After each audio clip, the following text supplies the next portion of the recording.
Ayan mga bossing, magandang araw na naman po sa atin lahat. At eto mga bossing, welcome back na naman po ulit sa ating channel mga bossing. At eto for today's video natin, etong ituturo at share ko sa inyo ay regarding dito sa ating Honda TMX 125 na bago.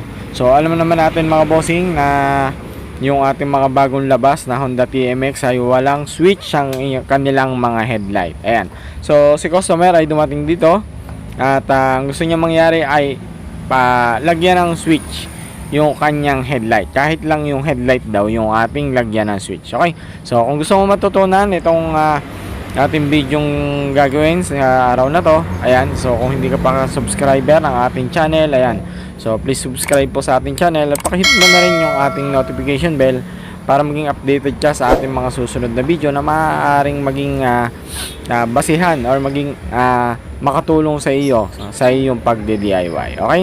So ayan, so bago natin umpisahan ang ating video mga bossing, so intro muna tayo mga bossing.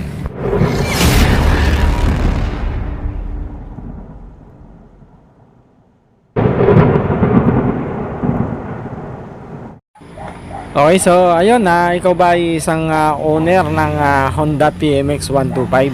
So gusto mo rin bang lagyan ng switch ang iyong headlight? Okay? So ayan, alam naman natin wala tayong switch ng headlight sa ating right handle switch. Ayan. So pagkasusi ng ating unit, automatic buhay na kagad yung ating headlight. So ang tawag po natin dyan ay yung ating AHU na tinatawag. So yan po yung automatic headlight on. So sadyang required po talaga ni Honda na talagang pagkalabas ng kasa naka-AHU ang kanilang mga ilaw. So requirements din naman po yan para sa LTO.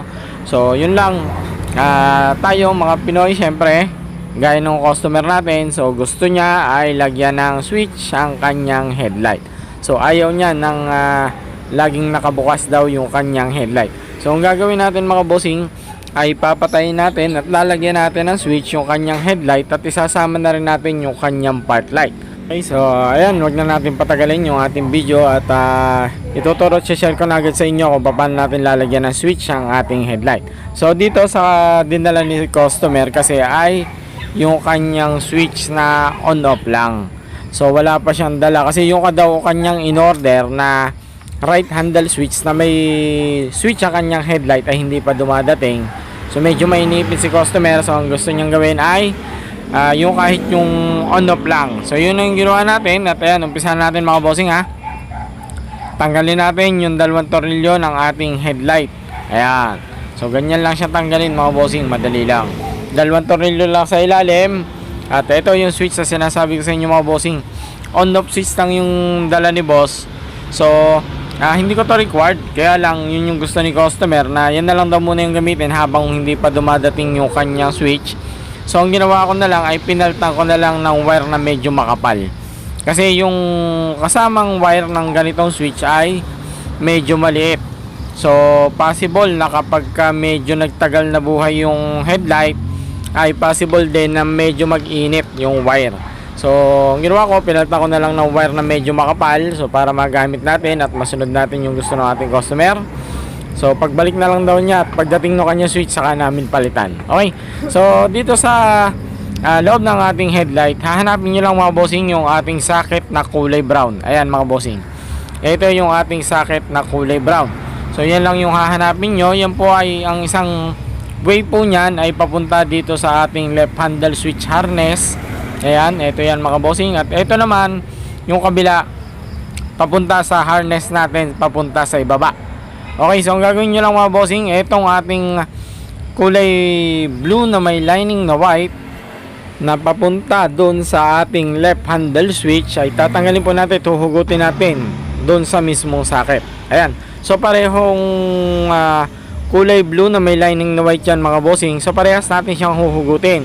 Ayan, so hinugot ko na yung isang wire dito mga bossing ng blue na may lining na white. Ayan, nandito na siya sa ilalim, dito ko na siya inilagay. Ayan, so kung susunsunin nyo siya, ang way ng punta na kanyang harness ay papunta sa ibaba.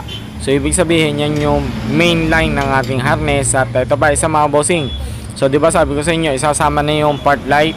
So ang gagawin natin mga bossing, yung kulay brown ng ating part light ay huhugutin natin, tatanggalin natin doon sa mismong socket. Para pag binuhay natin yung kanyang on-off switch, so kasama na yung kanyang part light. So yun nga lang, dapat ang mangyari sa switch niya kapag ayan nyo, so susunod na video natin, i-upload ko yung kanyang right handle switch na magkabukod ang on ng part light at ng headlight. So dito muna tayo sa basic na switch na kung paano natin lalagyan ng on-off switch yung ating headlight. Okay, so ito na mga bossing, nalagyan ko na siya ng wire.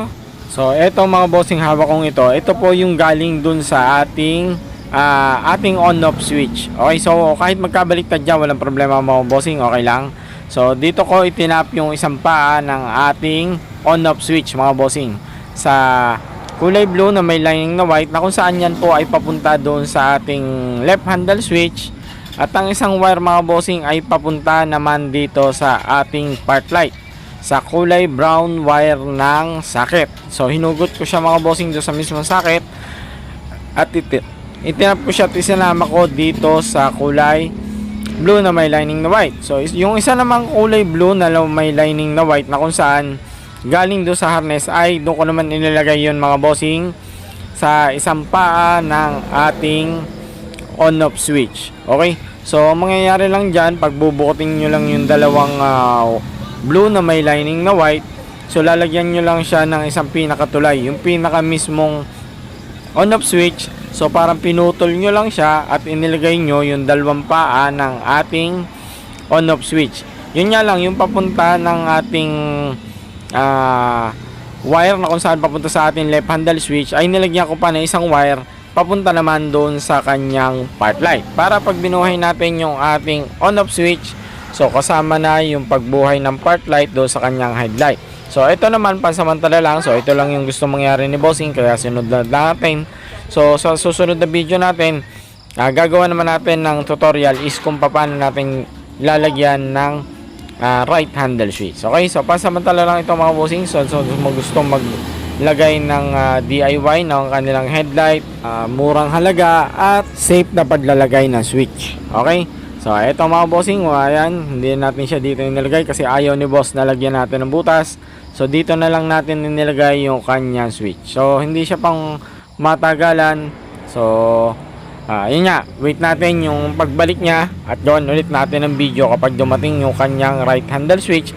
Papakita ko sa inyo kung paano natin pagbubukodin yung ating sa part light, at kapag tinodo natin yung switch is papunta naman siya doon sa kanyang headlight. Okay, so yun lang mga bossing, maraming salamat sa inyong panonood. So till next video natin mga bossing, wag po kayong mawawala at sana po ay suportahan pa rin po ninyo ang ating channel sa ating mga ginagawang video, at sana po ay nakatulong sa inyo ang ating mga ginagawang video na po pwede nyong gawing basehan sa inyong pagdi-DIY. Okay, so yun lang mga bossing, please keep on watching sa ating mga video, at ayun, kung hindi ka pa namin subscriber, please like and subscribe po sa ating channel, at pakihit na rin po yung ating notification bell para maging updated ka sa ating mga susunod na video.